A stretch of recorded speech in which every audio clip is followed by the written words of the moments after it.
that brings us to item B, consideration of the adoption of resolution 2015-38. Oh.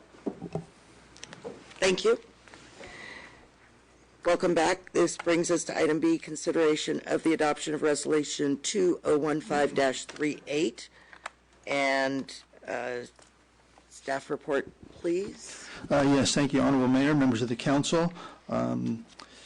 In October of 2014, the City Council authorized staff to initiate an amendment to the circulation element to comply with the Complete Streets Act, which requires cities to plan for transportation networks which accommodate multiple modes of transportation.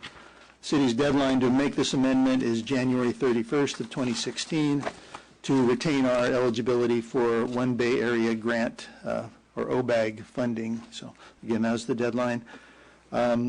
Also last year, there was some discussion with the council about the previous general plan amendment update process that was undertaken in 2005 through 2007, and the idea that that should be the basis for any future general plan amendment work.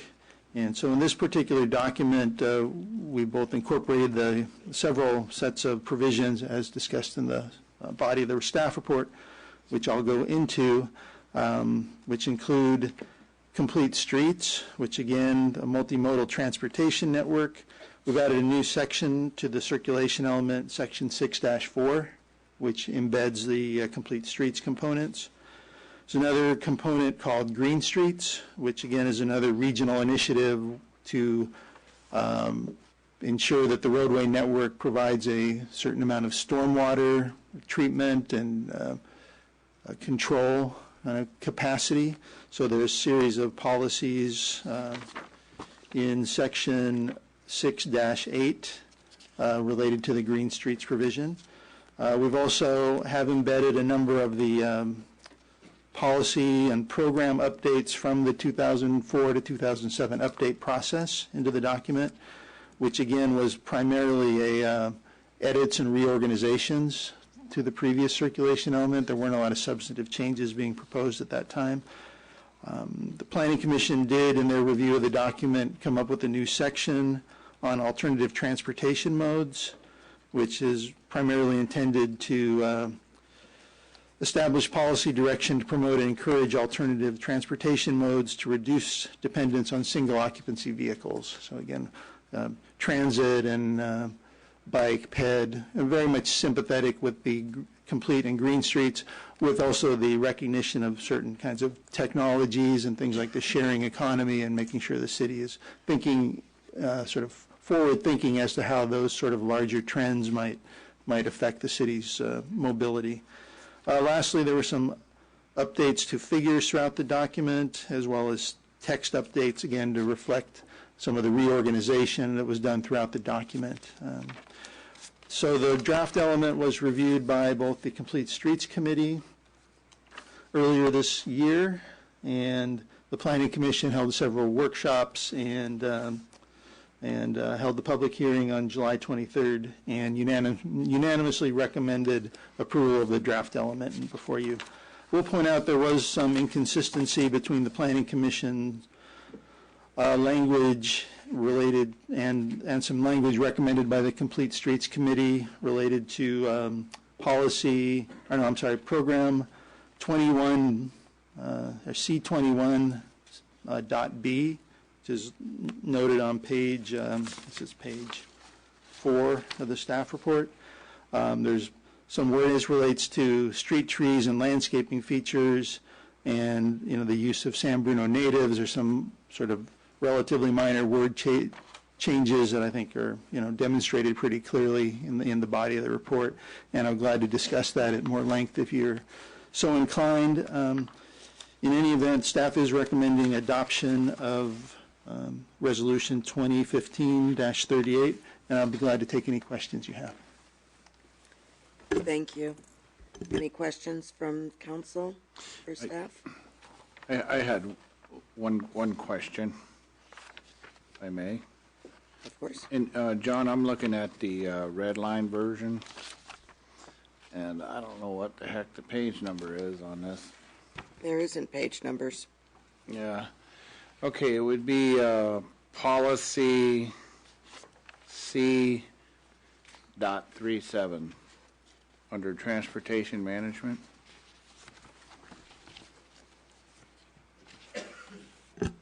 Yes? Okay, and under program, it used to be 55B, it's now C.37 lowercase b. Says continue active participation in the Peninsula Traffic Congestion Relief Alliance Joint Powers Authority. Didn't they change the name to commute.org? Yes. Okay, we Marie can, is. Oh, she's not here anymore. we can update that if there's a different Yeah. title, sure. Yeah, they changed the name Okay. of it to commute.org. .org, okay, It's still a Joint Powers Authority, but okay, they just simplified it. gotcha. That's my only question there. Lori, no questions? No questions. But Ray? work, you know. Yeah, just two quick questions, and John already heard these questions, so. The first one was, we're looking at the footnotes. Oh, I'm sorry, yes. Just remember, it just references the old traffic study, and the question was, were you going to update that or not? I was talking to Ken about that. I think we would only delete footnote C. That would be, I think the other materials are still relevant to the information that's in front of you. Where is, what, It's page 24 on attachment 4, which is not the Page- red line version, it's the full, page 24? yeah. You see at the end, there's a number of footnotes, and the reason that I noted it was the footnote 1 refers to the traffic study of April 1993. And of course, there's been, Oh, page 24. some new traffic studies are incorporated in the draft EAR for the Baylands. And so my question was, are those going to be incorporated, or are we going to stick with the old one, and why? Since we're not proposing any, I mean, we could reference them because, again, they were all available. There's no functional implication because we're not proposing any changes to the network per se. So we can certainly make the reference. I don't object to making it, but it doesn't have any substantive change in the content. But we can make that reference. And just in regard to footnote 3, that's been superseded by some changes in state classification, so we would just strike footnote 3. Okay, And that's discussed in the body of the report and the document. right. Okay, good. Then the other question that I asked was the whole issue of the environmental impact report, because a full general plan, when it does various things that are going to have changed impacts, requires a comprehensive EIR. But this particular entire element is being redone in a way, but it becomes exempt, and I wanted an explanation as to why that's the case. Well, again, the fundamental, sort of the hard part of the circulation network, which is the roadway, what the roadways are, the widths of the roadways, the city's roadway capacity is not being changed whatsoever from the previous circulation element. So we're not creating more capacity, which again has a growth-inducing potential, so that's not occurring. And we're not eliminating or deleting or narrowing streets in a way that would increase traffic volumes or otherwise inherently potentially create traffic impacts. So again, we're not touching the network. These changes are all related to enhancing alternative modes of transportation, bike ped, which again are considered in a sense environmental benefits. So again, since that's what the policy language relates to and some of the ecological function of these areas for stormwater control and drainage, all of those kind of aspects which are kind of soft are all considered environmentally beneficial effects, and so you don't have to do environmental work on elements that don't have an adverse impact. Okay, thanks. That's it. Thank you. Yeah, I just have one question, Madam Mayor. So, all right, so I don't know, I guess there's a little bit of a rub between the landscaping proposal that came from, a recommendation that comes from the Planning Commission, and the other that comes from the Complete Streets and Safety Committee, John. So when and that's on page, let's see, It's also, four, and it's also in the document too, the red line one. So landscaping should consist, I guess it should be of non-invasive drought-resistant plants, and consideration should be given to planting San Bruno Mountain native species. Now that's the recommendation from the Planning Commission. And then the Complete Streets and Safety Committee would rather have the language say it includes San Bruno Mountain native plants and non-invasive drought-resistant plants wherever possible.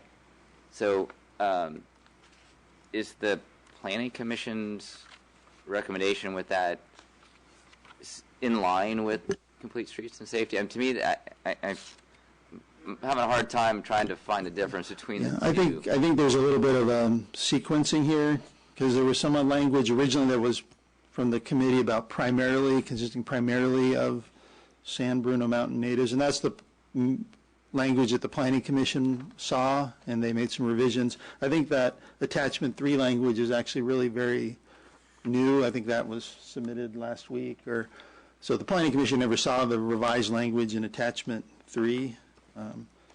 So, again, I think the intent, the Planning Commission and the staff intent was not for the city to be put in a position of being, there's sort of site conditions, physical conditions, soil conditions, there's aesthetic issues, and the idea that, I think we want to use natives when you can. Not every situation, I recognize they're not going to be a fit in every situation, and that was trying to recognize there needs to be a balance of all these kind of considerations when you're doing a street tree sort of system. And that's all it was intended to do. If you're comfortable that the latest language provides that flexibility, I mean, that's all we're looking for is flexibility with the whole, we shouldn't be trying to design a streetscape in a general plan policy. We're trying to avoid doing that. Right, the flexibility. So so the way that it's written, you feel comfortable that if appropriate, San Bruno Mountain natives could be planted at the site. That would be kind of like a first choice.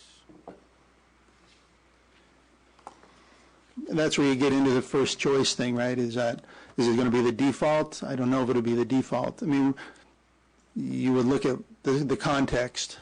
It's context sensitive. If you're replacing a street tree in Sierra Point, I don't know that you would default to, so that's the whole issue. Is I don't want to, like we were talking earlier about policies that set a wrong tone or a, disconnect between the policy language and how it's going to be implemented over time. I'm trying to avoid that disconnect now. And again, if that's the policy direction that we should, that should be the first choice, and then you provide that policy direction and we'll live with it. But that's not, I think, our preference. Okay, yeah.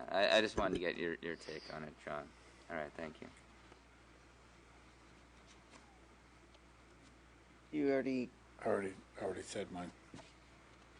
I know this is going to be a public hearing, but I think that we could eliminate some of the public discussion, if not most of it, if we changed it to be that we really wanted San Bruno Mountain natives to be first on the list, and that doesn't preclude, and drought-resistant plants. I think that is something that I would be happier with. I know that in the open space and ecology meetings, they've expressed that.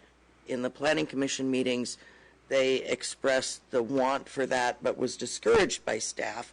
And then in the Complete Streets, they have been very insistent on that. So I would like to see the attachment 3 language used, if we can, for the inclusion of street trees and other landscaping features to enhance the appearance of streetscape and encourage pedestrian and bicycle use. Landscaping should consist primarily of San Bruno Mountain native plants and non-invasive drought-resistant plants. It says primarily. That's a goal. That's an aspiration, and I think we should just go with that. Well, with all due respect, Madam Mayor, I disagree. I I agree with the Planning Commission's recommendation because it's more Point flexible. of order, we really shouldn't be talking about this Nope. until we have the public. Okay, Okay. right, I only was responding, Okay. right. Yeah, right, sorry. Okay, We're getting ahead of ourselves. okay. So we're done with our comments, so we should open the public hearing. Make a motion to, if we need a motion. You don't need a No. motion, just Okay. open Public hearing is open, and I have, Dana's gone. I'm not seeing Dana. She left So- a long time ago. Go ahead, come forward, Linda.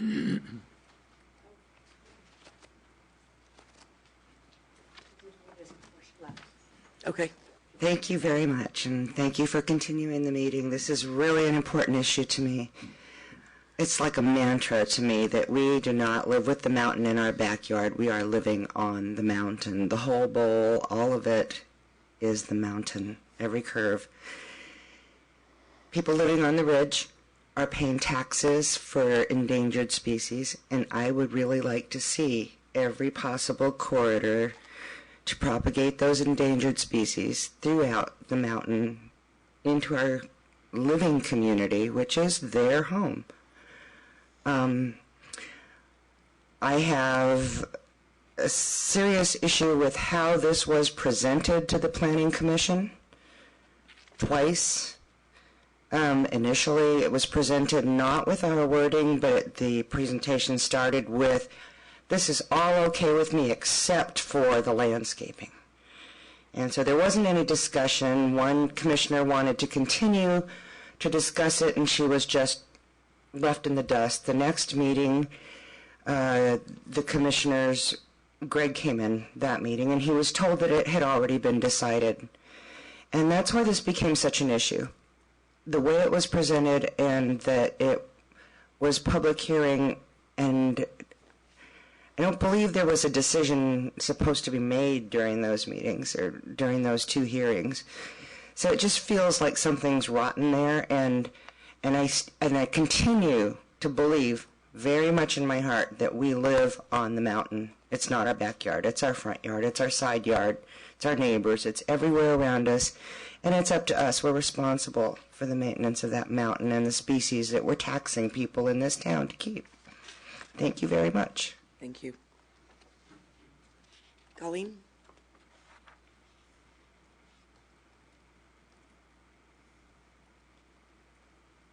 There's room for compromise in this. It's wordsmithing. Take out primarily. The intent was the first consideration be given to San Bruno Mountain native species. That's all we were trying to say. So that it was first and foremost, and then only where appropriate. We knew financially it would not be possible everywhere. We knew there would be street medians where they would die, or the plant height or size was inappropriate. We knew that. But we said, if we don't put it first as an aspiration, where does that happen? And we were told it doesn't appear anywhere right now in Brisbane. So we said, it's a general plan, goals and aspirations. First and foremost, the natives, where appropriate and feasible. Feasible is financial, site. We're not contesting that. We agree with everything Mr. Swiecki said about that. We understand it. Defer to the drought-resistant, non-invasive. So, primary, it could say should, however you want to word it, just the first intent. Thank you. Thank you.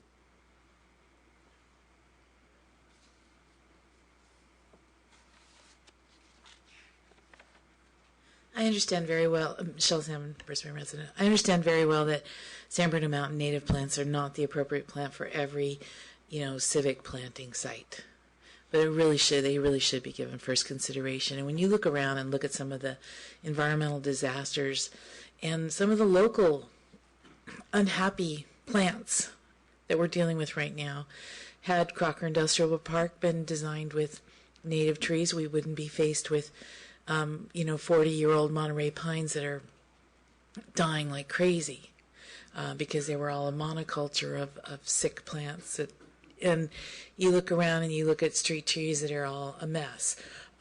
Or you look at the palm trees out on the marina right now are suffering with not enough water because they come from a tropical environment. And so really, it makes a statement that we really do honor the mountain and the native plants, and that they come first. And then if that doesn't work, you can plant your damn petunias, but give it a chance and see the beauty of it and the conservation efforts and understand the deep intrinsic background that's involved with that. And when you have numerous citizen committees wanting that, and then just being overridden by what staff wants, what's wrong with that picture? I don't know. It's kind of what's easy for staff or what we should aspire to as a community. Thank you. Thank you. Any other? Jamil?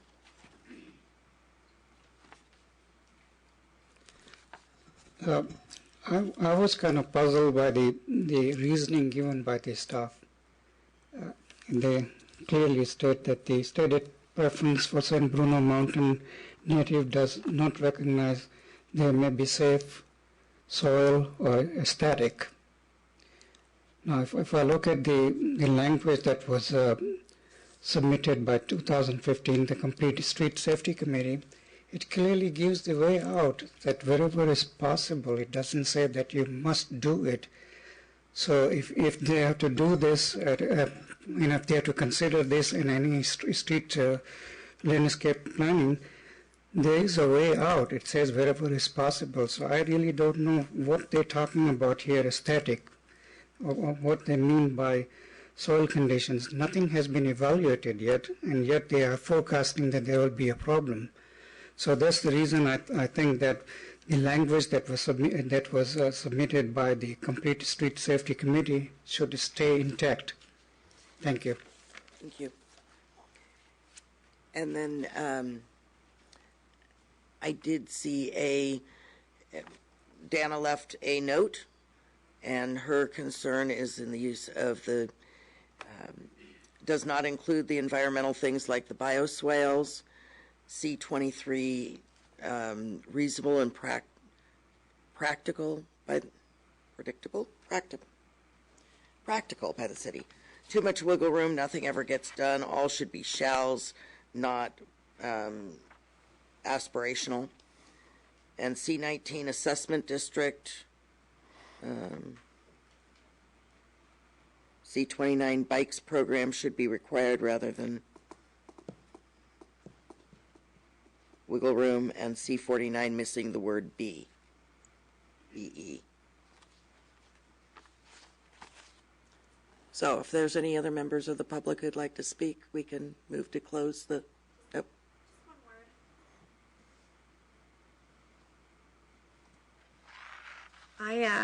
Barbara Ebels, Brisbane resident. I took the Citizens Academy many years ago, and I learned that this was a citizens-led community. So I think we should lead. And if the people of this community want natives to be given a fair shake, then that staff should come along and do that. And then I keep hoping that somewhere along the line we'll get some fruit trees in there, but that's probably going to have to be another issue at another time because I don't want to hold up what's happening here. But I do want to, staff knows that, and so it would be nice if they communicated that, but next time. Thanks. Thank you. So, motion to close the public hearing? So moved. Oh, Second. yeah. Yep. Okay. All those in favor? Aye. Aye. Council discussion?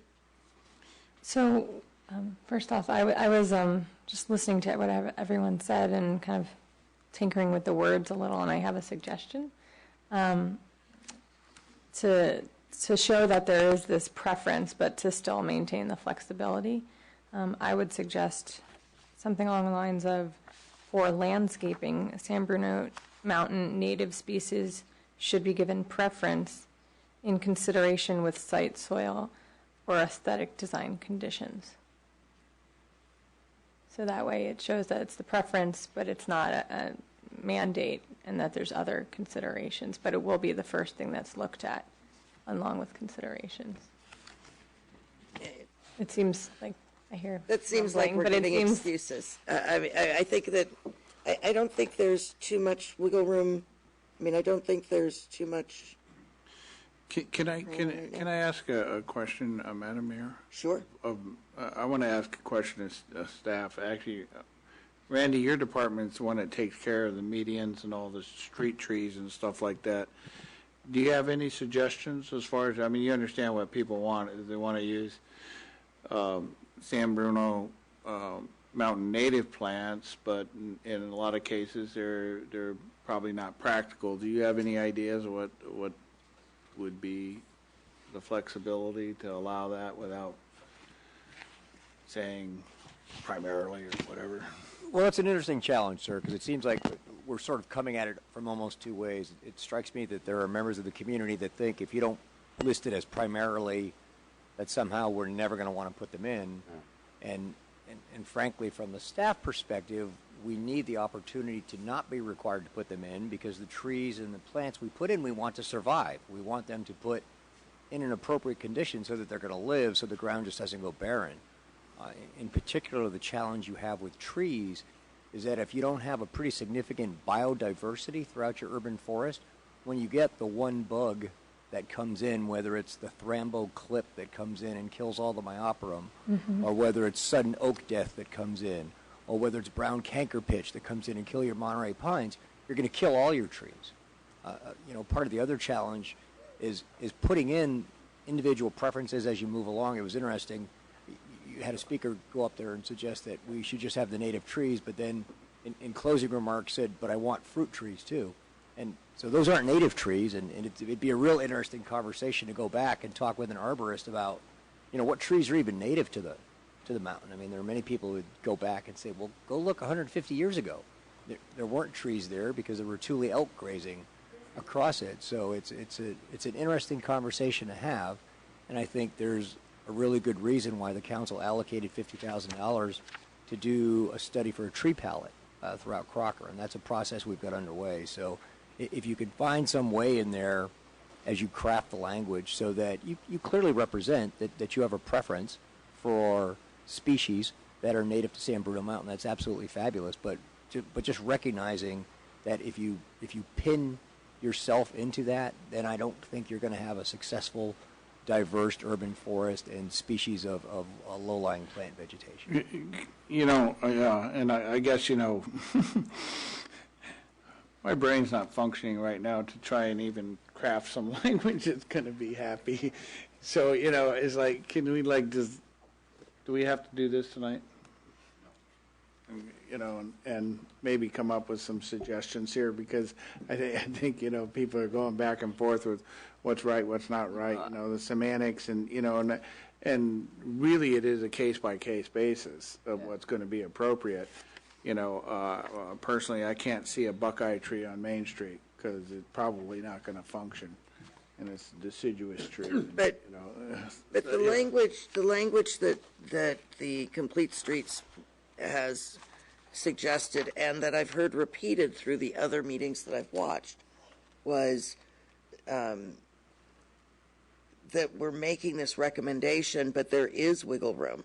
We want San Bruno natives, non-invasive, drought-resistant plants when it's possible, when it's feasible. And I think that if we can do that, we can move on and get this done in the time frame that we have. But I know there's a couple members of the public who have heard things that they want to respond to. And if we I think Colleen wants to make a recommendation what the language should be. But we would need to reopen the public hearing. I'm fine with that. Okay. So Right. make a motion So we to can knock this reopen the public hearing. I'll be very quick. Karen Kinzer made a wonderful recommendation at one of our meetings, and she said, what about the lovely deciduous trees with the fall leaves? You don't want to see those? And we said, absolutely, we want a variety. We're just saying, think about the San Bruno Mountain natives as well. We're not dictating every time we mention this as State it up front so people don't forget or go, oh yeah, I thought about it, as an afterthought. When you put it at the end of the whole sentence, it's like, oh yeah, I thought about it, I decided not to. It's easier to go to Lowe's. So we're just asking that it be part of the picture. And Mr. Brialt, what you said, we totally get. We want a mixture. There will be places it won't be appropriate, and I'd love to see those maples or the Brisbane box or whatever trees you want to put in there, but a mixture. Thank you. Can we just make this language change? Well, anyway, one more member of the public, and we'll close it again. I got something. I mean, that's basically the same thing Colleen just said. I think that we'd have 3 palettes. We're not narrowing our choices or mandating or limiting things. We've got non-invasive, drought-resistant.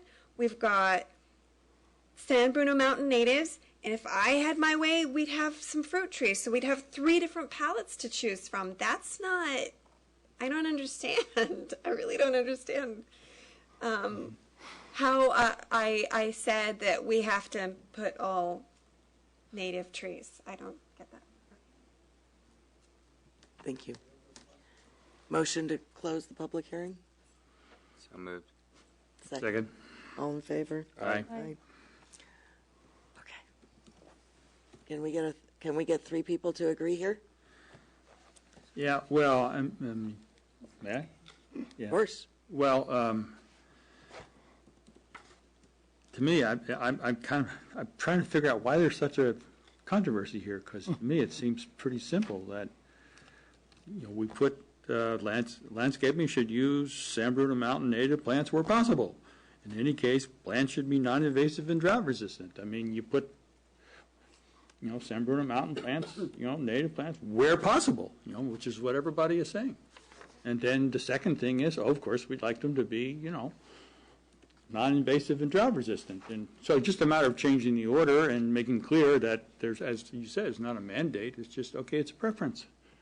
I can't find out what the, why that's a problem. I don't know, maybe I'm missing something. I don't see where there's a problem either, and if you'd like to make that motion, I would.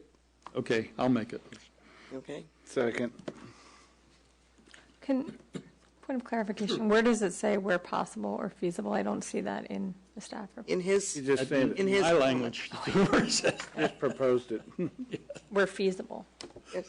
Yeah. So we have a Can we motion repeat- and a second. Can you repeat the exact language, please?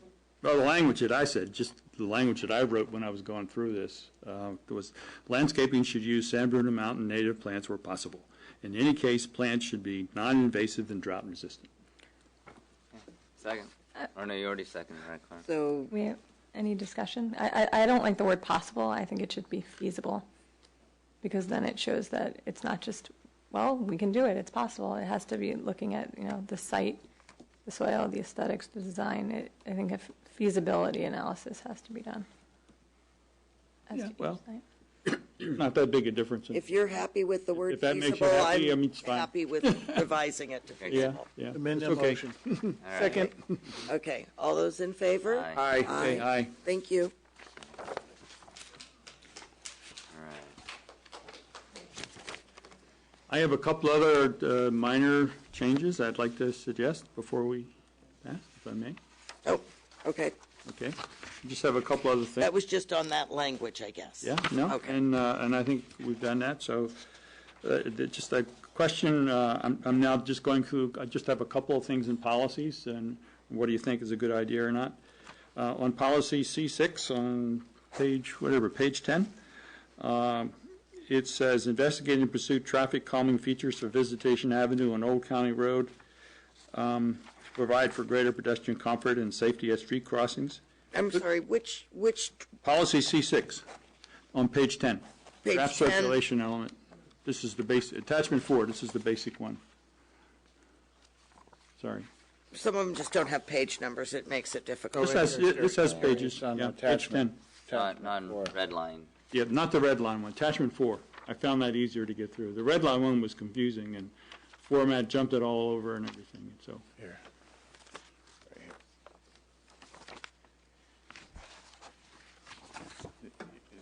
I'm not sure I'm in the same one. Yeah. Right here. Oh, you've got them bundled. Yeah, just. That's okay. Here, I'll just you listen. read mine.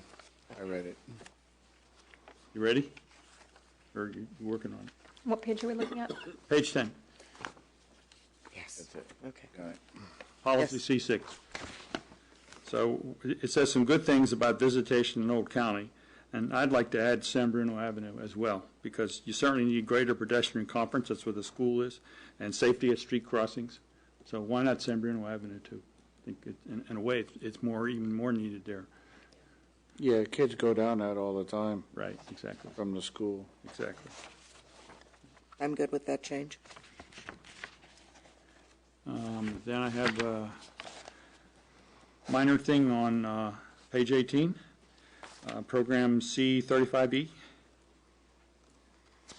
We talk about scheduling to a greater network of destinations, especially to regional destinations such as work, shopping, and entertainment centers. After work, I would add medical facilities. Page 18. C35E, right? Right. So after entertainment centers, add medical facilities? Exactly. Yeah, well, either way, it doesn't make a difference. Fits there, either way, just as long as that's a part of the list.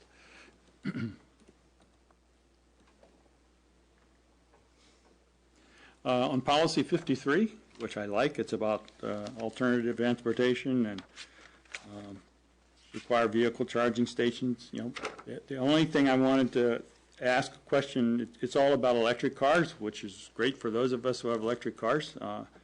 But a lot of automakers now have committed fuel cell cars.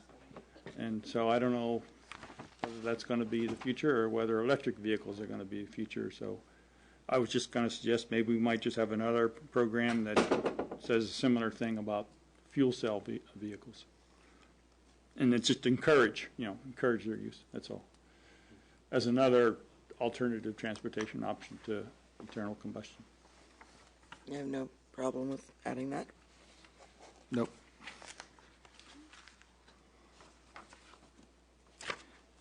That's it.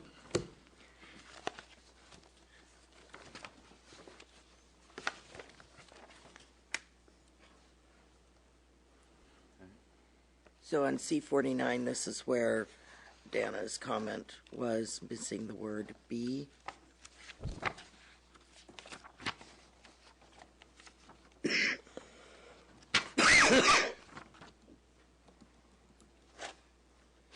Not quite sure where that would fit in there.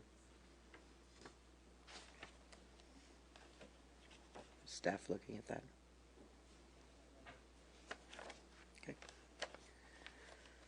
Okay. Any other? No, that's fine. That's all I had.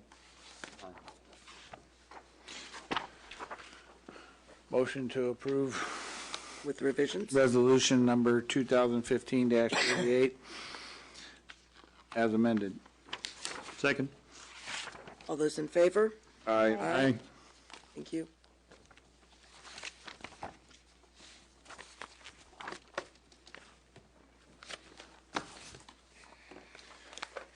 We don't have no Park and Rec Commissioner here tonight. We got everybody else. What's going on here? One or two of each. I'll speak for them. I don't mind. Okay, brings us to new business. Consider approval of the Climate Action Plan. Motion to approve. It's getting late. Absolutely fantastic. Yeah. I just want to say a couple of comments like that too, but I have no objection either. I mean, What's the second? yeah, it's a second. Yeah. Right. Okay, But I do want to, say a couple of things. Yeah. But quick. You worked on it quite a bit. Right. And, okay, so should we approve it and then make our comments? Do you want to I make? there just any want to make public sure comment? that, and of course, we want to ask if anybody from the public wants to say anything Exactly. too. So, we should be Okay. consistent with that. Well, Yeah. So anyway, if there's anybody, I don't know. I do see. have some questions too. So. Yeah, sure, Okay. of course. That's all. I thought we'd do a little bit of that Staff before report. we, Pass it. Brief staff report, please. Thank you. I can shorten it quite a bit. Yeah. This has been in process for possibly 10 years. Your staff and a subcommittee of OSEC have been working on this for probably a full year. Some of them are present tonight. It couldn't have been done without everyone's different inputs. There were a couple of items that were the council liaisons gave staff input on. The OSEC subcommittee kind of wanted to go in a different direction, and those were maybe things that we could talk about for just a couple of minutes. One of them was a residential energy conservation ordinance. San Francisco County has such an ordinance, and it requires certain upgrades when you sell a home. Our language, we have it in a couple places. We ask for a measure that allows for requires voluntary disclosure of energy use when a home is sold, and then we have a secondary measure to go after a residential energy conservation ordinance, or work with the county to have them develop one, because it would probably be more effective if it were county-wide and more easily managed. We also discussed ways to incentivize hiring locally. There was a suggestion from the OSEC subcommittee about offering reduced business license fees and then not necessarily underfunding that program, but then balancing it, which would end up then penalizing the other businesses. And the OSEC subcommittee was interested in having that in the measures, but it's not in the version before you. It wasn't strongly passed, approved by the council subcommittee, the council liaisons. And then a third item was a measure for future study to partner with neighboring agencies to provide additional sewer treatment facilities when capacity is reached, and possibly have a source of biogas from that. I can talk about anything more in detail, but those were, and there were a couple of many comments from Councilmember Miller that we tried to incorporate. We haven't talked through all of those since his comments, and some measures from Councilmember Liu, or some comments, and there were a couple just recently. Those can easily be incorporated, and we can go over those if you guys would like to.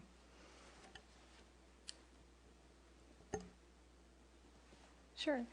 I guess I'll speak first. And there was also, as Karen mentioned, there in the staff report, that there was one suggestion I had that we didn't get a chance to discuss at the subcommittee level, and so she didn't want to represent subcommittee unanimity, and so she didn't include it, but I would want to mention it because I think it's important, and that is that, there's mention about hiring local, but there isn't mention about trying to develop a plan for providing workforce housing to ensure that employees in Brisbane have reduced commutes. That goes towards carbon emissions. So that was something I had suggested. It didn't make itself into the document because we haven't had a chance to discuss it. And Ray and I worked pretty hard on the document. I'm pleased to see the state it's in, and also I was really pleased to see in the draft, and I had asked staff to kind of emphasize this a little bit more about eating habits, and that, to emphasize that the effects of eating meat and dairy and how that can contribute to carbon emissions, and how it should be emphasized to have a more whole foods, plant-based diet. And so that's in the document as well. Thank you.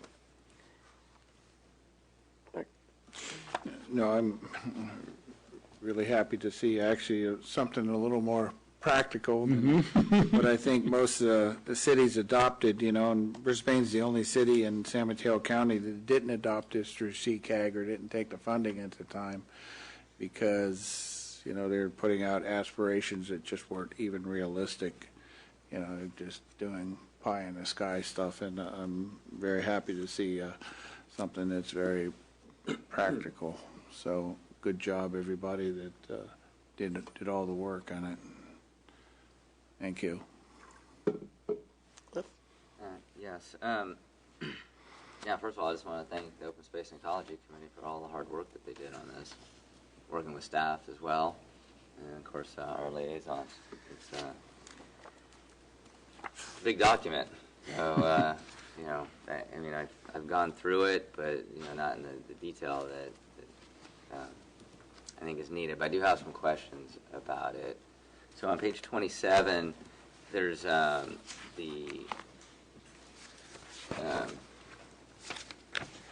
iterative management processes for climate action. So it's kind of like, you know, these milestones. Iterative. Is on page 27. So I think it's great to be able to have milestones. You have these goals that you're trying to achieve, and how do you assess that?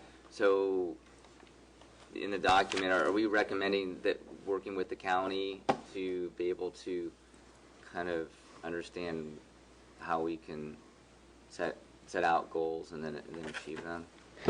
Absolutely. And to clarify, in the end, CCAG did provide us some consultant support to do calculations for our measures and to do our 5-year community and municipal greenhouse gas inventories, but they did give that to us for free. So that was kind of nice. So they have a working group of the staff of all the agencies in the county and they're talking about online tracking of certain measures, and it's got to be numbers that can be quantified. So they're looking at some of the energy measures, some of the transportation measures, and they're hoping to have that information available unified on the county's website, so you'd be able to see your cities and the other cities' progress, as well as continuing to do the 5-year updates of the community and municipal greenhouse gas inventories. No, that's great. And you know, and in the document it talks about it being a living document, so it's always being updated, and I think that's the way that it should be. You know, when I look at this document, I think of, okay, how do you create the land use policy to uphold this, you know, uphold these goals? And so, you know, on page 57, you know, it talks about vehicle miles traveled, and of course, that is the highest emitter of greenhouse gases. And so, you know, some of the bullet points: lack of affordability in urban core housing causes people to live far away from where they work. Lack of viable public transportation options. Sprawl development patterns, such as bedroom communities separated from retail and commercial centers. And then tying into what you were talking about, Lori, about having the workforce housing. And so is this document trying to get us there, to be, you know, really thinking about the carbon that we emit in applying you know, smart land use policy to be better stewards of the environment and climate? Quite honestly, no, it's not, and that's because Open Space and Ecology kind of worked with public works staff to prepare this document, and some agencies fold in their climate action plan with their general plan, and ours are separate, so we tried to stay away from the land use policies. Now, we weren't going to include anything with transportation, but we were offered the opportunity to use not the inbound methodology, but the origin destination methodology. So we are calculating the greenhouse gas emissions of trips that start and end here, and we're trying to affect those, but we're able to not have to deal with, because the county is dealing with traffic that's going through, which is Bayshore traffic that doesn't turn in, or 101 traffic. So we're not getting into the land use aspect in this document, because I don't feel qualified as your staff, and you've got a commission that probably should be influencing that part. Okay. All right. I'm just bringing it up. So thank you. Okay. That's it. Thank you.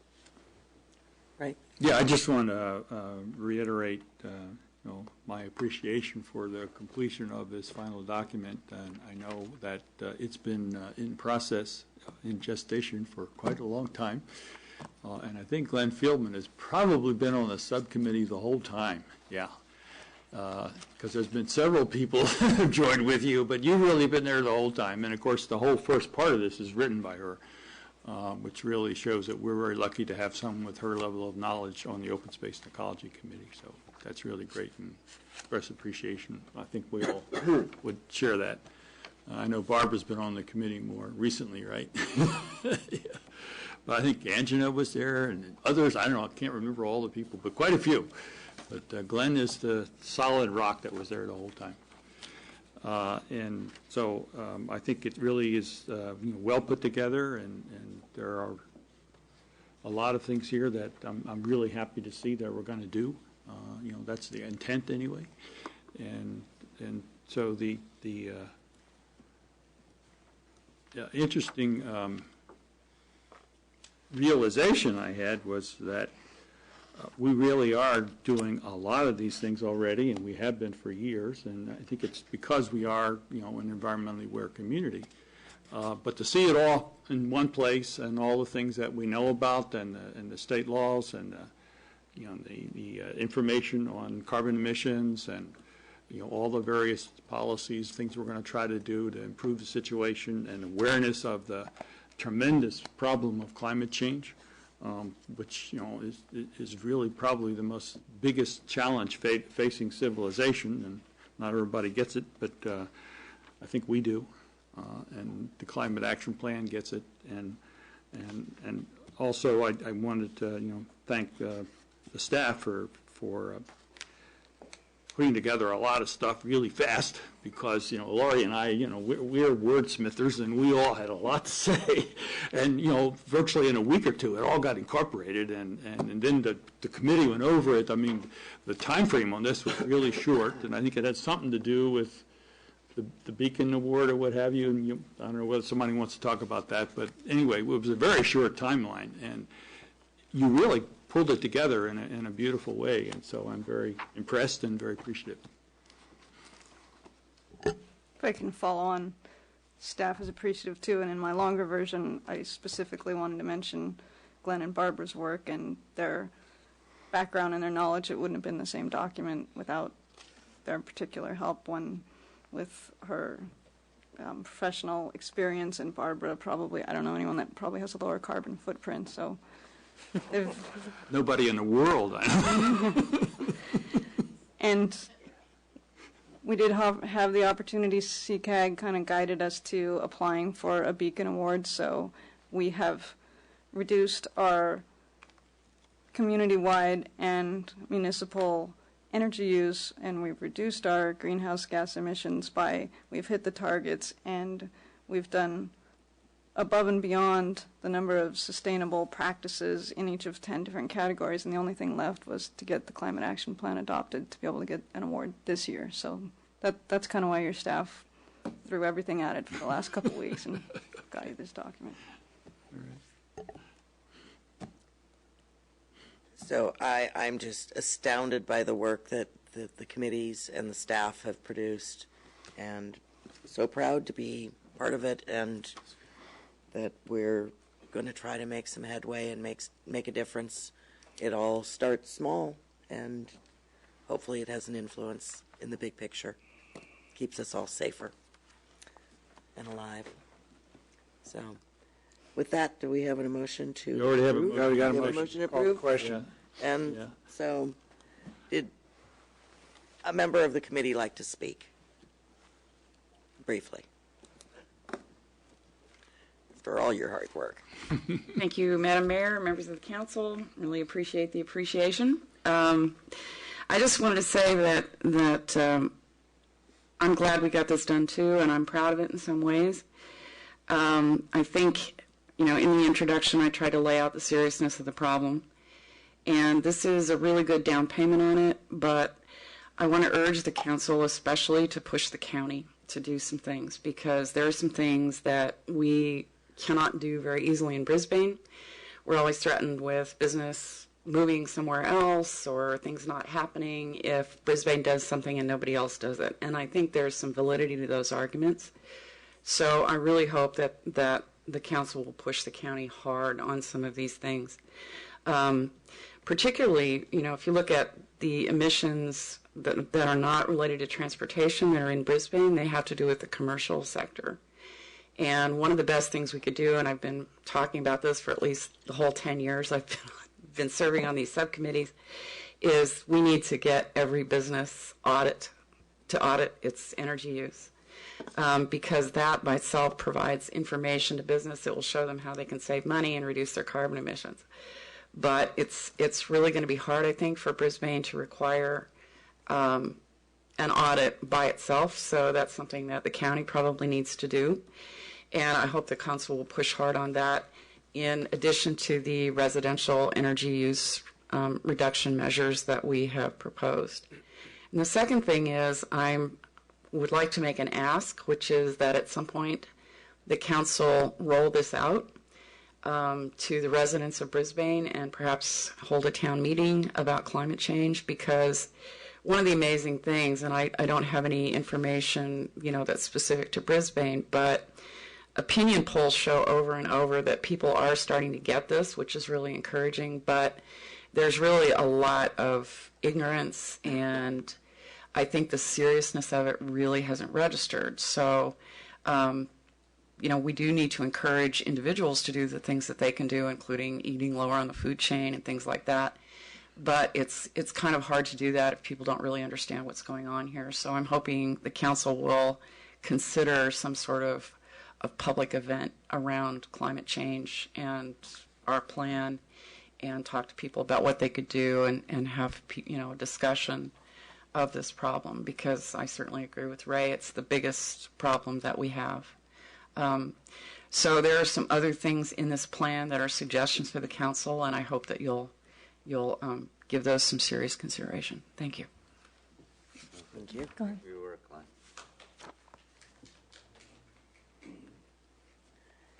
So we have a motion and a... Barbara, Oh. yeah?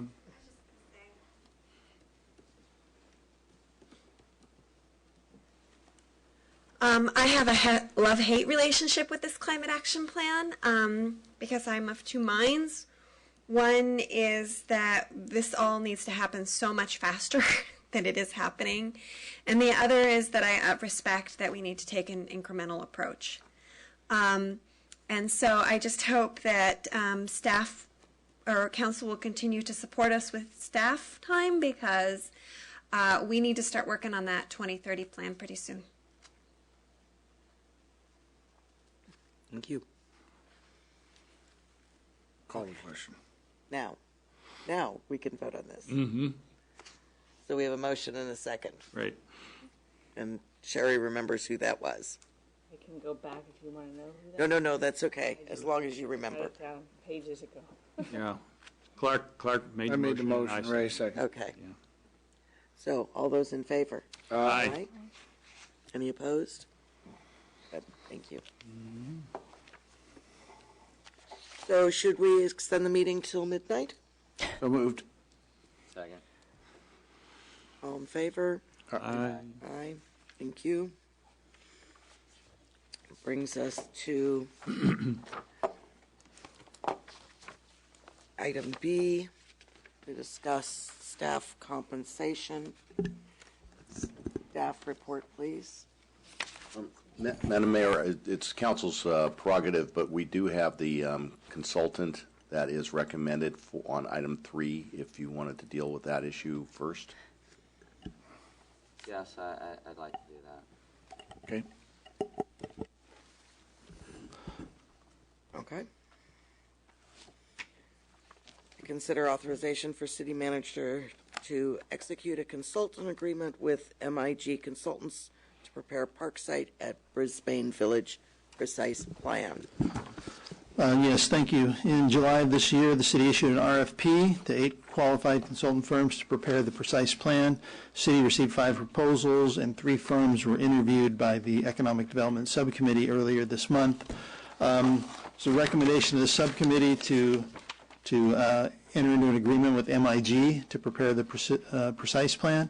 I think the committee was impressed with the level of preparation and enthusiasm that the consultant displayed, and quite a bit of technical ability and I think they really have some interesting ideas on how to engage the community in this planning effort. So it's our recommendation that you authorize the city manager to execute the agreement, subject to the terms in the proposal that you have in front of you and subject to the budget you have in front of you. That concludes my comments. And we do have Chris Bainan from MIG here this evening, in case you have any questions for him. Okay. Subcommittee like to give a report first to let us know your impressions? Sure.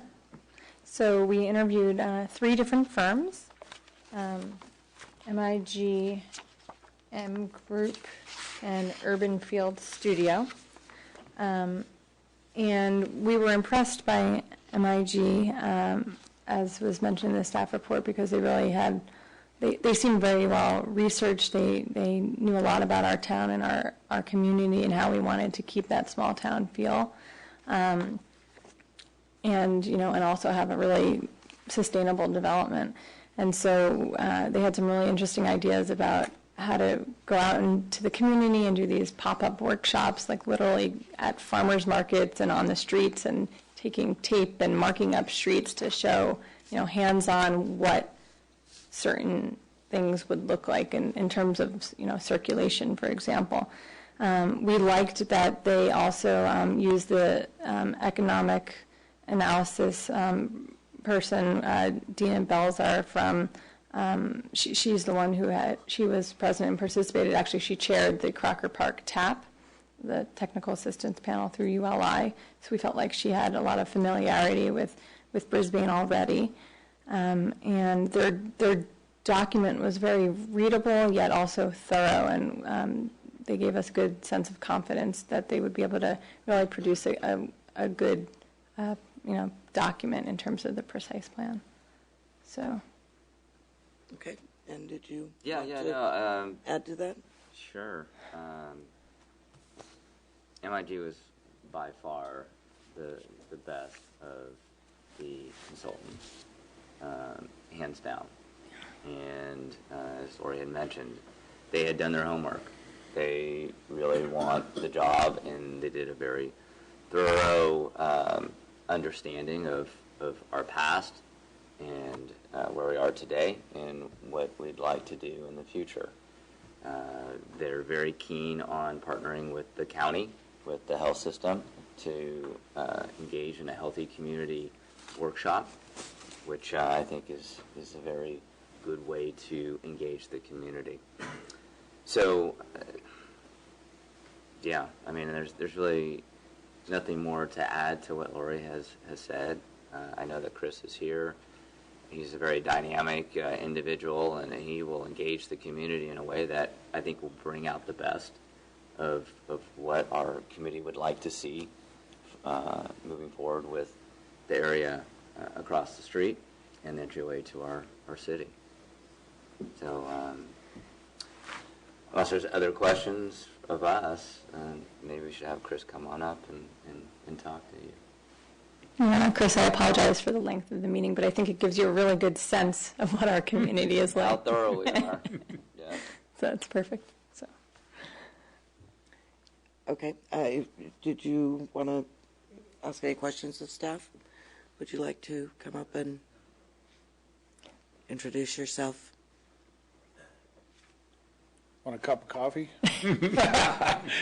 Hi, yes, Chris Bainan, principal with MIG. We're urban planners and designers, landscape architects, kind of community participation experts headquartered over in Berkeley. I'd say a couple things. One, I don't feel like such a dynamic person right now. I do have a cold, and I've been traveling a little bit, so I apologize if I'm not fully articulate at this hour. I will say, secondly, my record is a 5:30 a.m. City Council meeting in Cupertino. So, we got hours left. We haven't done that yet. Yes. We try. So anyway, we very much appreciate being selected by the subcommittee to potentially move forward with you all. We are very excited, as was expressed by the council members. it's very authentic coming from us. We are excited. We've done our homework. We work in communities that are unique and special, like Brisbane, and there is a quality here that is different than any other community around, really. And it's exciting to learn tonight from the community members and get a taste of the different issues going on and the depth of feelings that are here. And I'd say our approach begins in every community with that. We start with the community, and we listen, and we get a pulse, and we spend time, and we don't bring in our preconceived notions. We build from the foundation of the documents you already have. There's a lot of good information and input and community participation that's taken place previously, and technical studies. We're going to build from that and then engage folks in ways that they perhaps haven't been engaged in before, and particularly here in this community. And to draw out different folks, cast the net far and wide. We want to get a sense of the broad range of folks in this community and what they may want for this area. We think it's a real great opportunity here that you all have at this nexus of the Crocker Industrial Park and the historic community and going up the hill, and what everybody cherishes so much about it. It is the mountain. You literally start up the mountain, that direction right here. And so that confluence is where we are of those two different patterns, and then of course the Bay pattern also, and the nexus of everything coming together. But I don't think, and I think this is what you've identified, it doesn't fully speak to who this community is, the entry to the community, what it can be for you all here. We don't pretend to have all the answers to that. We are going to work with you all and the community members and bring our expertise and knowledge from a variety of perspectives. We have other team members, Dina Belzer from Strategic Economics, as well as Hexagon Transportation Consultants. And we're very excited to get going and work with your staff and you all and the community members on this very important project. So we appreciate being here this evening. And I'd be happy to answer any specific questions, and I hope I didn't inarticulately ramble too much this hour. Very articulately.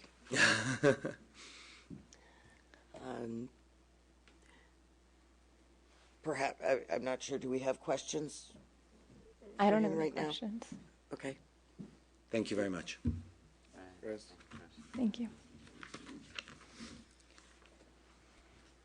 Ray, do you have any questions or comments for staff? I have no questions.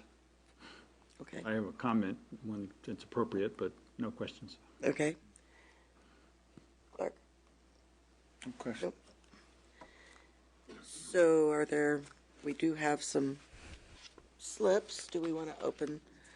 It's not, I guess it's a public hearing. It's not a public hearing. Not a public no, hearing, but just public comment. Public comment. And first slip is from Michelle Salmon.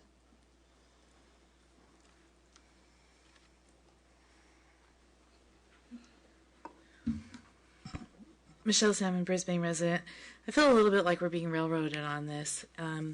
And it was approved under the guise of rezoning Crocker Park without any kind of discussion. And it's very telling when you say of what our committee would like to see. I brought some slides. Sherry, could you put those on? And here we are at midnight again, with the community not involved because most of them are asleep, which is where I wish I was. But I just did some random sampling of different kinds of, it's hard to see if it's not dark. There are still a few people in the audience. But kind of a random sampling of multi-story, multi-unit housing. And I can't help but envision that you guys, that this plan is going to build these walls, corridors throughout Lower Crocker Industrial Park of quote-unquote urban mixed use housing and retail, and will change forever the way that Brisbane is, and the kind of the bowl shape of it. And I think people are not aware that you're doing this. And I think that it's really precipitous of you to do this, especially while we're all involved with the final EIR and the Baylands. And I feel like you timed it so that people would be distracted and not be realizing that this is happening. And I really am very upset about it. I feel like, and it says, this plan is intended to define and reflect the community's land use and design vision for approximately 25-acre parkside area at the gateway to the city.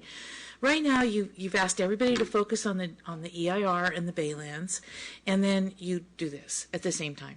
So what's the deal? I mean, I feel really kind of unhappy about this, that it's being crammed down our throats and people don't even know it's happening. And people are not aware. You've just asked a survey. Did you ask them if they wanted 4 and 5 and 6-story housing walls in Crocker Park?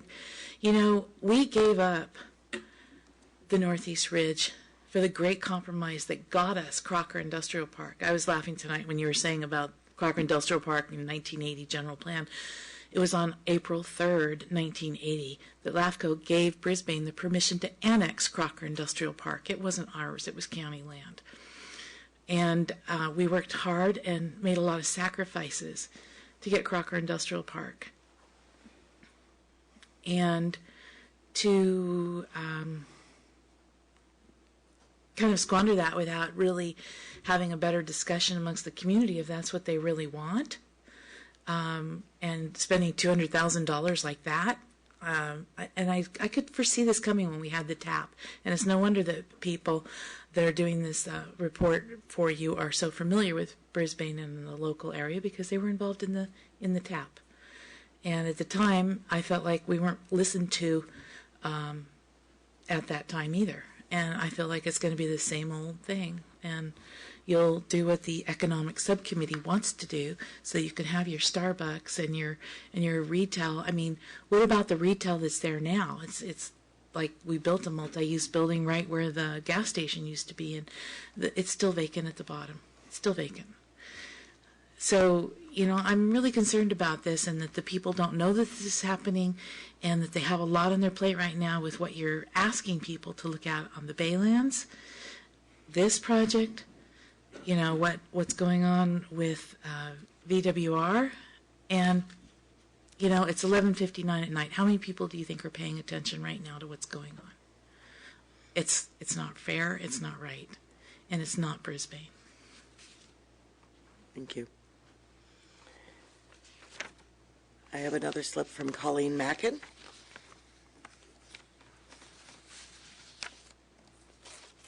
Thank you. The housing element rezoning did not require the entryway.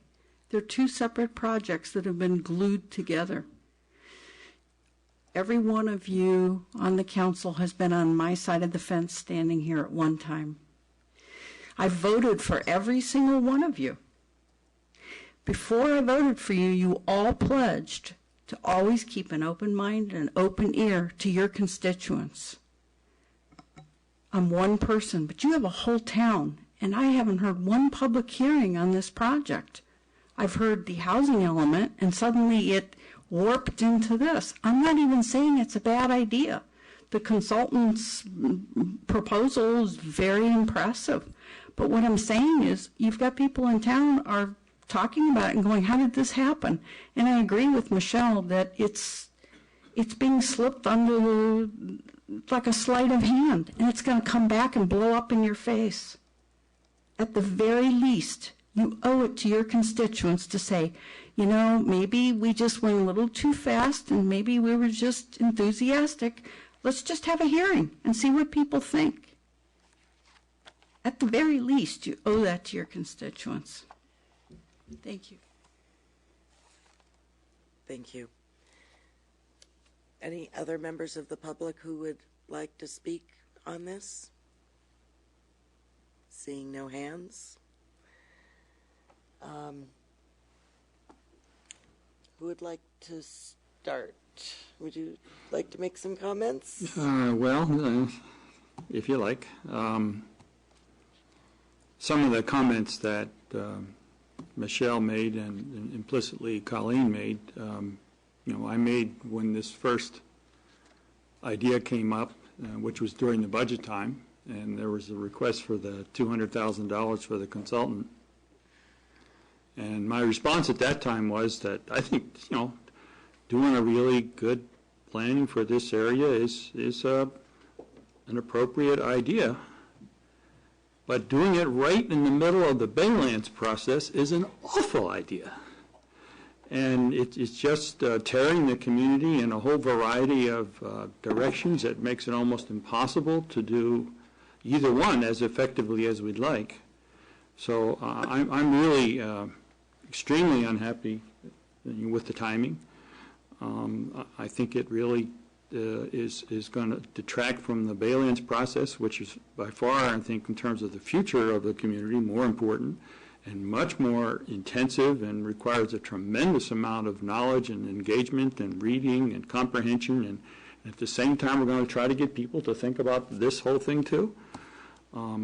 I just think it was a mistake. I voted against, the $200,000 appropriation, not because I'm against doing this kind of thing.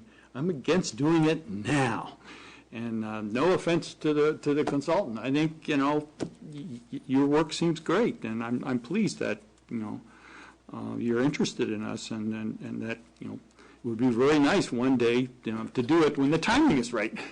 To me, the timing is really wrong. It just totally conflicts with the Baylands process, which to me is much more important and significant for the future of the community.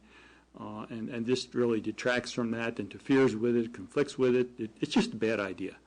And so I'm going to vote no on this, not because I have anything against the consultant, but because I just think it's doing this project at the wrong time.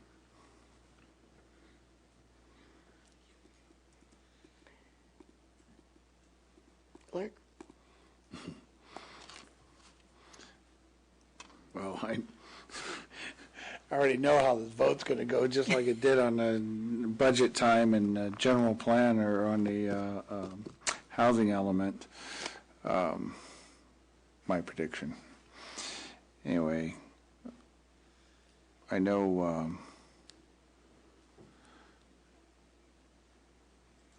when I was in management, it used to be all the stuff that you'd be subjected to from your upper people, and I used to always say, well, I can do it, but what part of the job do you want me to do poorly? And in other words, we're overloaded, and asked staff specifically that question, can you do this? And they said yes. And I would expect staff, and I've heard from staff before, like, whoa, wait a minute, this is too much, we can't do it. But I've heard, we can do this. And so I'm going with that, I believe, they can manage what they got to do. I think the consultant's going to do the majority of the work. It's just getting folks in town to participate. This really didn't just pop up. It's been going on 10 years. 10 years. 10 years ago, Cliff, you could speak to that, and maybe a little bit longer than 10 years when they had a community workshop back then on looking a placemaking workshop. So this is kind of a culmination of that, and then years ago we looked at doing this portion over here. It was just never rezoned. And really what's added to it from this housing element was this portion over here on Park Place. So I don't agree that it just popped up, because it didn't. It's been going on for a while. It's just it hadn't been on the radar. So you can shake your head all you want. I disagree with you totally, because I know what the facts are, and I'm going to vote for it. So that's it. It's late in the hour, and I'm ready to move on. Okay. Do you want to make additional comments, Lori? Sure. So I agree with Clark. I know how the vote's going to go, but I just want to reiterate that there has been community outreach. We had the economic development workshop, which was very well attended, and there were lots of comments online as well. And we're hoping to use the Brisbane Town Hall portion of the city's website to continue that dialogue. So I think this is really a continuum of the work that's been started with the ULI top and the workshop and the placemaking workshop, even 10 years earlier. And I understand that staff has started to do some soft outreach to the community, and they've been attending farmers markets and showing documents to people and getting just a sense of awareness of what people know, and that's the whole point, that we want to engage the community, and that's why we're hiring this consultant so they can do that work. And by hiring them, we're freeing up staff's resources. They have to do the housing element anyway. We've already had this discussion. But just to reiterate, we have the zoning requirements, and if it weren't for this consultant, then staff would be even more burdened by having to do the zoning changes in-house. So this is actually helpful by hiring a consultant to free up some staff time. And I'm excited. I think that they're the right fit for our community. And they also have actually an expert on complete streets who's written a book on it, and they know about how to create sustainable complete streets and how to incorporate all the different uses, which is perfect because we've got this industrial park right next to the shopping center, and where will be the mixed use and the housing. So they're experts in that. Maybe mixed use and housing. Well, that's what we've. Will be. Maybe. That's what we've agreed to zone for, per the housing element. So I'm just reflecting what we've already decided in the housing element. So I fully support it, and I'm looking forward to continuing the community outreach. Thank you, Madam Mayor. You're right, Ray, about the timing. It's not good timing. Mm-hmm. But January 31st is when we're supposed to finish the rezoning. Or actually not the rezoning, but the zoning overlay. The existing zoning will continue.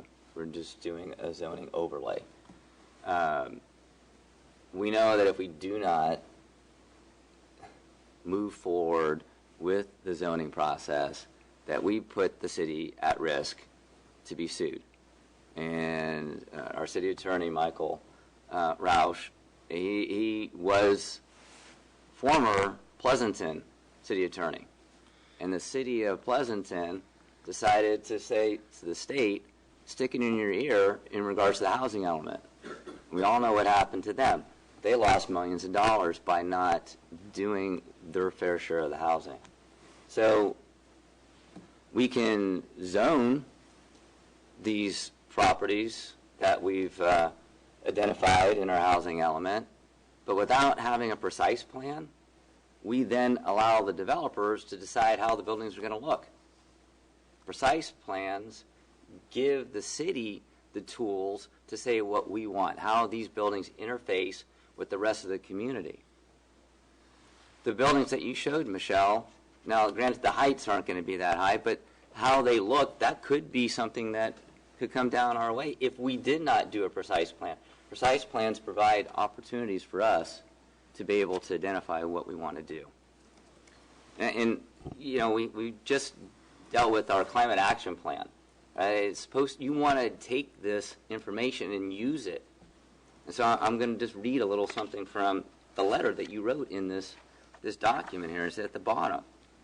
It says, sustainability requires more than just environmental protection. It will take leadership and partnership to deploy these actions. We invite you to actively join Brisbane's transition to a clean environment, healthy community, and prosperous future.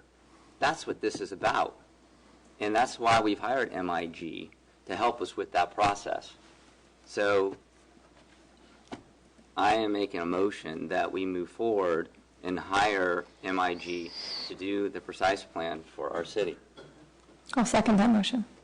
Okay. So I spent time and I read all three proposals.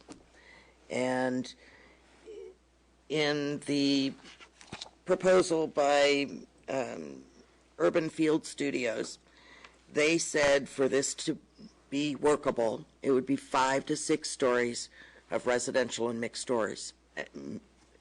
5 to 6 stories of residential and mixed use. 40 to 60 acres per unit. Have you seen what that looks like? People don't know this is happening. I'm out there knocking on doors, and people don't know this is happening. Because that's not going to happen. They don't know this is happening. It's not going to happen in our town. Okay? So people don't know that we're even planning to do this. It was done in budget. It was done at an inopportune time when half of our committees are working on other things that needed to get done. The proposal that we've got in front of us says we have inconsistent tax revenues, that we can't have the amenities that they've identified from the subcommittee as what people want, which is all increased amenities. We have declining city revenues. We have all these gloom and doom things that we need this kind of development for. And on page 1.3, it says significant residential growth is going to be needed if we want any of the amenities like shopping, gas stations, drugstores. It's amazing when you think that you're going to want to have 30 to 40,000 people to handle a shopping center. I mean, to handle a grocery store. That's what the economics take. And the fact that we're looking at this size of development in a 3-month period that we're expecting to have it designed and on the books so that we can meet our housing goals, which identify different properties than these, I think is ludicrous. Well, in that document, there is the economic analysis, and that's something that we will do. If it's not feasible to have a pharmacy or a different grocery store, that's going to come out in an economic analysis, and we won't go that direction. We're not. In order for this to be sustainable, it needs to be about the environment, it needs to be about social equity, and it needs to be about economics. And so we're not going to, lead the city down a path that doesn't make sense economically. We're leading them down the path. Okay. Well, it's a type of vision quest, in a sense. Just looking at a vision, and you got multiple property owners that may not want to do anything, and that's the reality of it too. You rezone it, but say that it doesn't make sense to us. Nothing happens. So that's true. More of a vision quest that you look at, that this how people want the entrance to Brisbane to look like. Because right now you got a pasture with an L-shaped dysfunctional shopping center, trailers for a bank that doesn't want to build a new one. Hell, they don't even want to service Brisbane in the county anymore. The city of Brisbane. So you got some real it's hodgepodge, that was put together that way. And yeah, there's a certain funkiness to it, but there's people that wanted the trailer court to stay there. Well, there's a hodgepodge. So it's like looking at different things, and everybody has the opinion it's happening too fast, or this is going. It's just a planning segment of putting a drawing together that may not ever happen. I would like to ask staff a question of staff. Do we have inconsistent tax dollars? This is directed to you, Stuart. We have. as you know, during downturns in the economy, we have impacts from the recession through sales tax. At the moment, we have a fairly consistent tax base with property tax, with recology. Our sales tax still fluctuates a little bit, as you know, when I give you the monthly reports. Our hotel tax has been doing really well recently. I would imagine it's going to continue for a couple of years. The question is always, you can't predict the future when it comes to taxes. And I think the other question is really looking from a revenue perspective and an expenditure perspective is what are the services that the City Council and this community is looking for from the government, and how do we best afford those? Mayor, you've talked about one of the concerns that, I agree with you on is our unfunded liabilities and how are we going to fund those? What are we going to do about maintaining our buildings and maintaining our roads and our water and sewer projects or water and sewer facilities? I mean, all those things are concerns. What's the answer to that? I think the real question is putting together priorities for the community, saying what's important for the community. As the community comes together on projects like this, as the community comes together discussing the Baylands, I think the services that this community wants to have provided to it will be better defined, and then we can better figure out how do we afford those. And that's a long answer to your question. And at the moment, as you know, we're very comfortable with where we are. If you ask me again in 3 years when the next recession hits, I will give you the different answer, saying, yeah, I'm concerned. Okay. Well, I just disagree with the project description here that we're suffering from declining opportunities and revenues.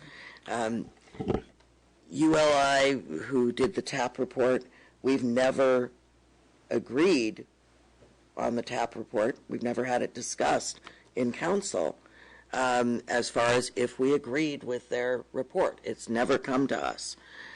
ULI's, one of their big programs is promoting intelligent densification and urbanization, connecting capital and the built environment through value.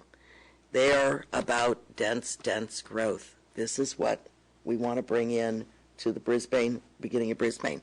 This is one of their goals is from ULI, from their website. They did their report. The report came to us. It got talked to. We got a report from them. We never discussed it as a value that we wanted to go with. That's only come through the Economic Development Committee that has gone in depth in it. But I just think that the public needs to be more aware of this. I think it's bad timing. I think we're all distracted with other things going on. And nothing against this particular firm. And like I said, I read all three, and they all are saying 5 to 6 stories, dense urbanization. And we're a village, and we're a small town. And to call it a village and put this kind of dense, the thought of this kind of dense housing, I think is going against what our values are. Okay. Well, I mean, I don't know what to say. I mean, what's your recommendation, Madam Mayor? I mean, we already know that we need to come up with the X amount of units. I have one. Call the question. Sure. If I could just make one comment. We can comment. talk about this. It's not going to change. We can't. It's not going to change. It's still going to go 3-2, and that's it. But I just want to say, maybe not everyone knows about this in the community, and that that's part of our job, as council members to educate the community. And so, as I go out in the community, this is one of the things I tell people about. So I do too. Right, but the way that you can frame it is not that, oh, do you know this is happening on behind our backs? It should be more like, this is going to be happening in the fall, and we want you to be involved. And it should be a reach out, an engagement, not a this is happening. And I think the approach that would be more beneficial to get the community engaged would be to to frame it as something that we embrace. And I know that you may have some, differences of opinion of what should go out there in the housing and all that, but, in my opinion, in order to get something that reflects our community, we need to actually go out and connect with the community. And the vacancies you mentioned in the shopping center, well, that's what this is looking at addressing.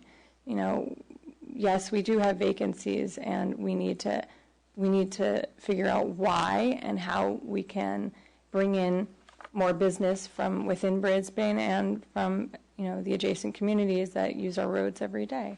So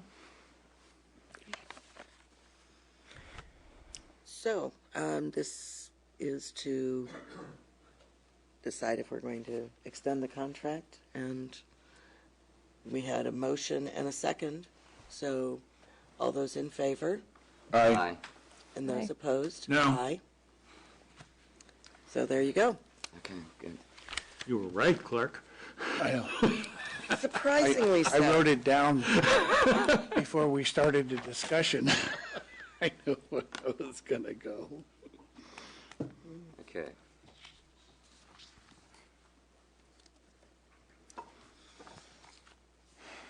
So, do we need, I'm sorry. I wonder if we even need to deal with this next one, if we can just move it to the next meeting. the compensation. Well, you have a timing problem, unfortunately. Okay. All right. well, it just would put off the action for 2 years. Okay, we So don't if want you it. want to put it off for 2 years, No. we can certainly do that. Okay, now let's deal with it. Sorry. Okay. Let's go.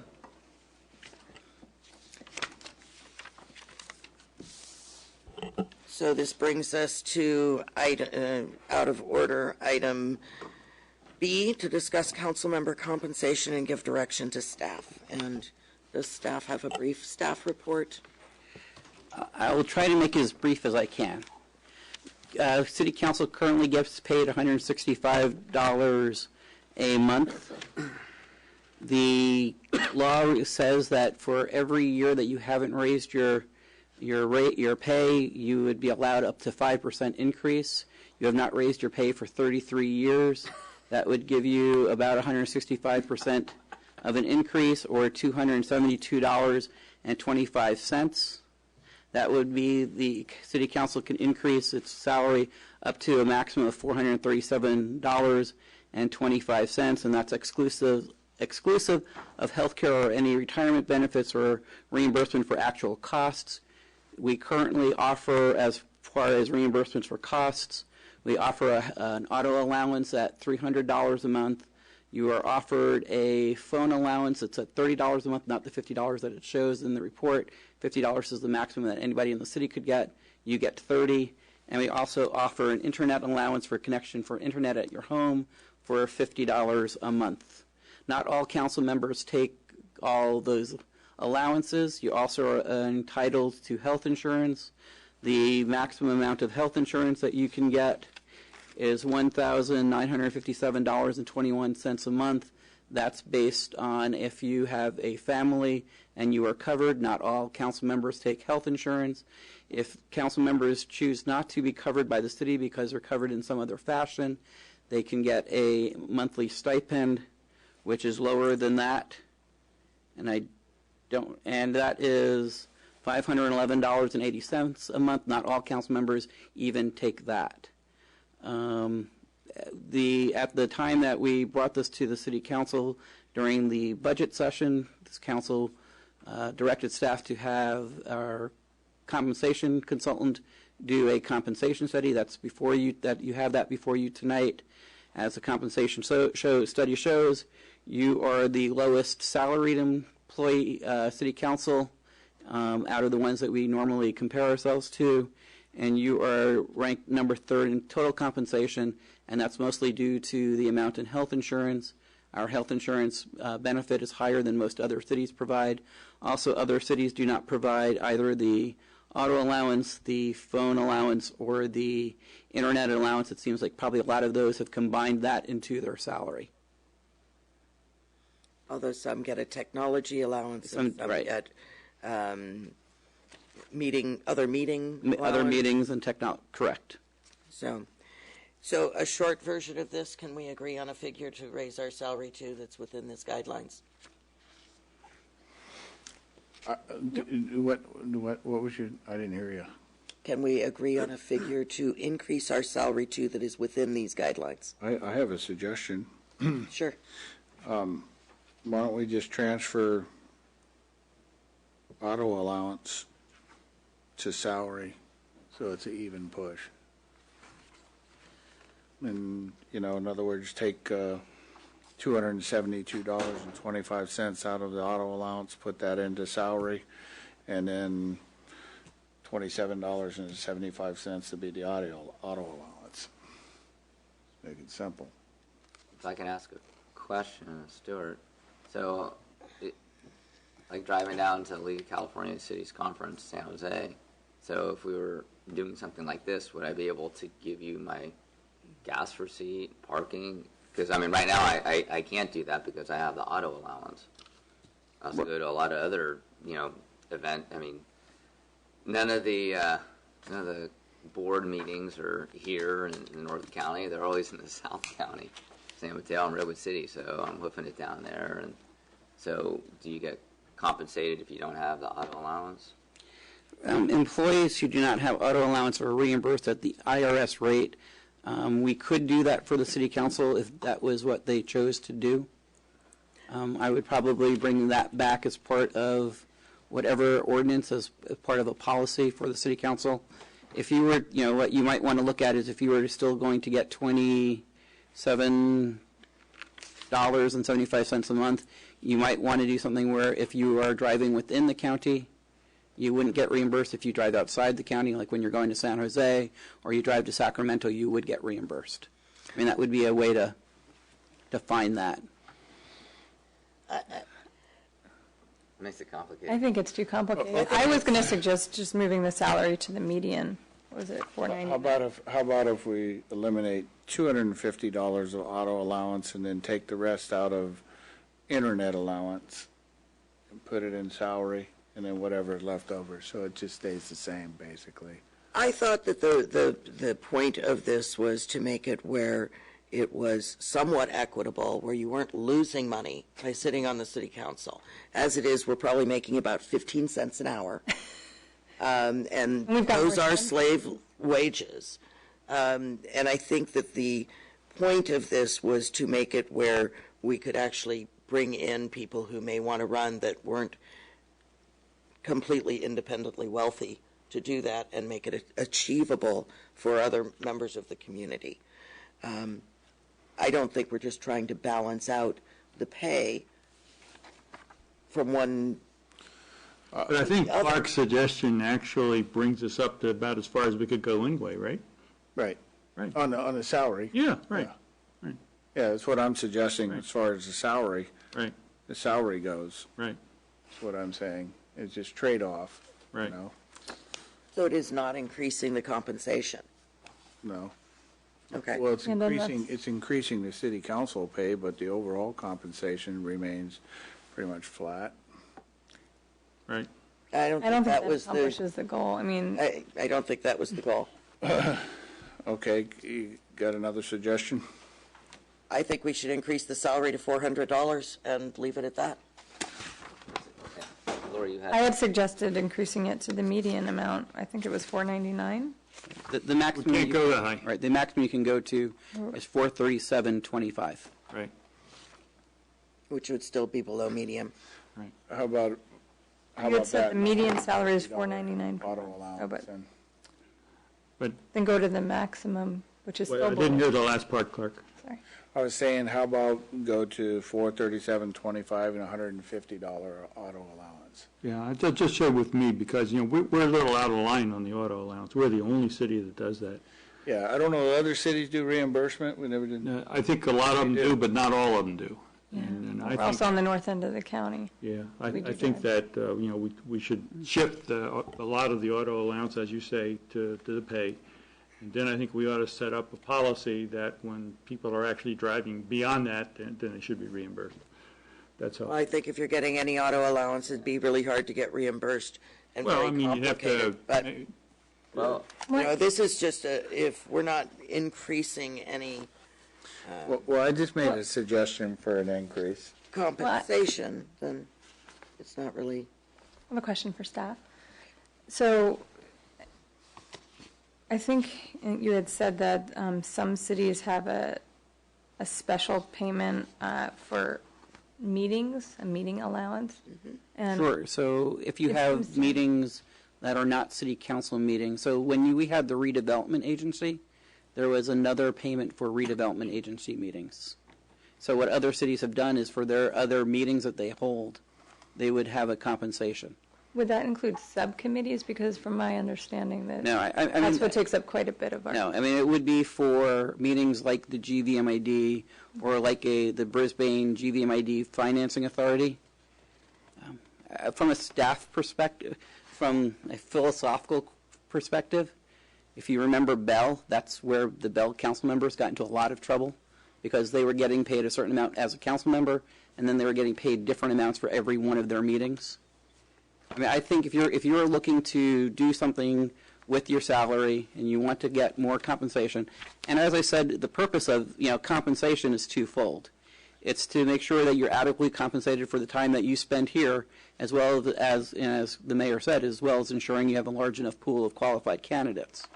If you think that you're not meeting those two purposes right now, my recommendation to you would be to raise your salary to a level that you think is commensurable to meet those two purposes. I think the auto allowance has worked over the years for most people. Right now we have a council member who does not take it because the council member does not feel that he drives on behalf of the city, so he feels it, and that gives him that option. So you have options on how you want to deal with the allowances. If you feel like you're driving that much for the city, then we compensate you fairly for what you drive. And the real question is do you feel that we are meeting the goals of compensating to serve your community, and are we bringing in large enough candidate pools? I mean, that's the same questions you would ask me about salaries when I got recruiting. I know that doesn't help, but that's my thought is just to stick with if you stick with the salary.